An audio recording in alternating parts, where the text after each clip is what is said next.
नमस्कार, मैं हूं निकिता और आप देख रहे हैं सत्यहिंदी.com। चलिए एक नजर डालते हैं अब तक की सुर्खियों पर। दिल्ली नगर निगम में मेयर और डिप्टी मेयर पद के लिए आज बुधवार 22 फरवरी को चुनाव होगा। आपको बता दें कि इससे पहले राजनीतिक दलों के हंगामे की वजह से अब तक 3 बैठकें रद्द की जा चुकी हैं और चुनाव टलता आ रहा है। लेकिन अब सुप्रीम कोर्ट के आदेश के बाद मेयर चुनाव की तैयारी पूरी हो गई है। अब ऐसे में उम्मीद की जा रही है कि आज राजधानी दिल्ली को नया मेयर मिल जाएगा। बता दें कि मेयर पद के लिए आम आदमी पार्टी की तरफ से शैली ओबरॉय को उम्मीदवार बनाया गया है और भाजपा की तरफ से रेखा गुप्ता कैंडिडेट है। दरअसल सुप्रीम कोर्ट ने 17 फरवरी को सत्तारूढ़ आम आदमी पार्टी की उम्मीदवार शैली ओबरॉय की याचिका पर सुनवाई के बाद यह आदेश जारी किया था और साथ ही सुप्रीम कोर्ट द्वारा यह भी कहा गया था कि उपराज्यपाल द्वारा एमसीडी में मनोनीत सदस्य मेयर चुनाव के लिए मतदान नहीं कर सकते। दिल्ली के उप मुख्यमंत्री मनीष सिसोदिया की मुश्किलें एक बार फिर बढ़ती नजर आ रही हैं। दरअसल गृह मंत्रालय ने फीडबैक यूनिट कथित जासूसी मामले में दिल्ली के उप मुख्यमंत्री मनीष सिसोदिया पर भ्रष्टाचार निवारण अधिनियम के तहत मुकदमा चलाने की अनुमति दे दी है।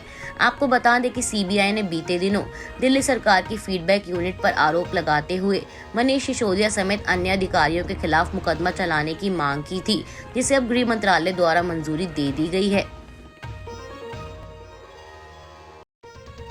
मंगलवार शाम को मुंबई में हुई शिवसेना की राष्ट्रीय कार्यकारिणी बैठक में मुख्यमंत्री एकनाथ शिंदे को शिवसेना का प्रमुख नेता बनाने का फैसला लिया गया है। बता दें कि शिंदे गुट को असली शिवसेना के रूप में मान्यता मिलने और चुनाव चिन्ह मिलने के बाद यह पार्टी की पहली मीटिंग थी और राज्य के उद्योग मंत्री उदय सामंत ने बैठक में पारित प्रस्तावों की घोषणा की।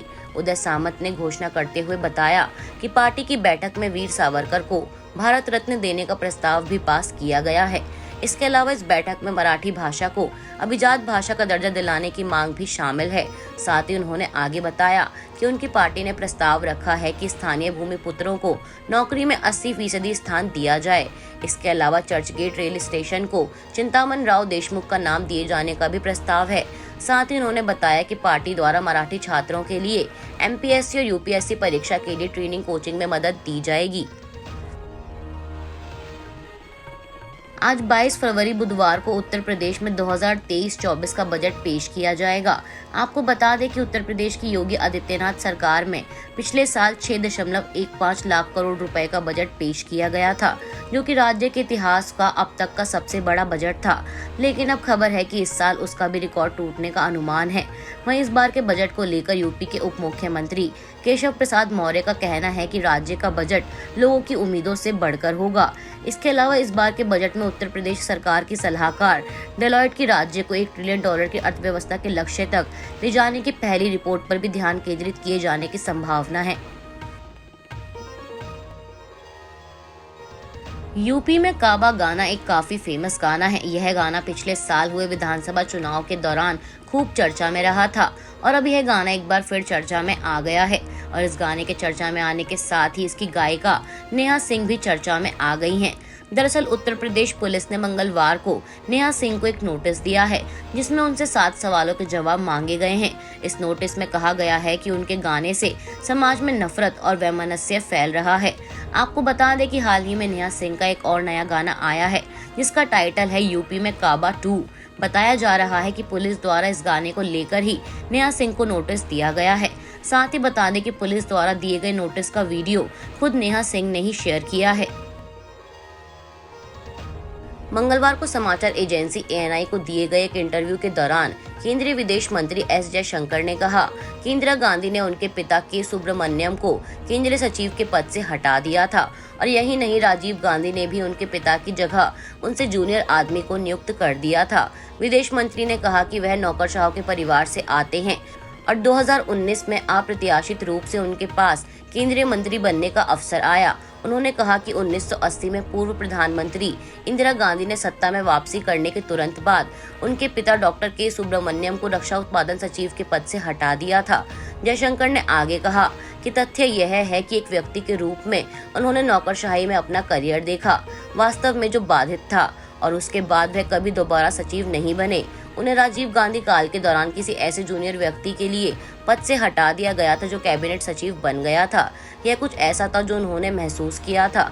हमने शायद ही कभी इस बारे में बात की हो, इसलिए जब मेरे बड़े भाई सचिव बने तो उन्हें बहुत गर्व हुआ था।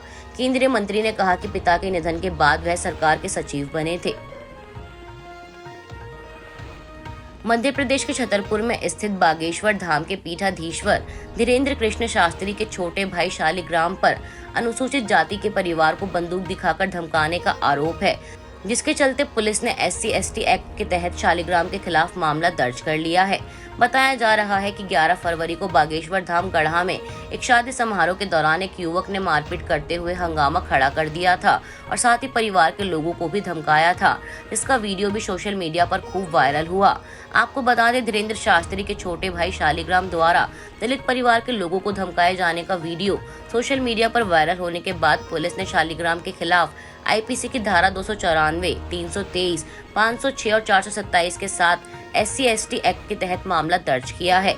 मीडिया रिपोर्ट्स के मुताबिक गढ़ा गांव के एक व्यक्ति ने सोशल मीडिया पर वीडियो और तस्वीरों के साथ एक पोस्ट लिखी थी, जिसमें धीरेन्द्र शास्त्री का भाई शालिग्राम नजर आ रहा था और उसके हाथ में कट्टा भी दिखाई दे रहा है और वह उस परिवार के लोगों को धमका रहा है। इसी आधार पर पुलिस ने शालिग्राम के खिलाफ मामला दर्ज किया है।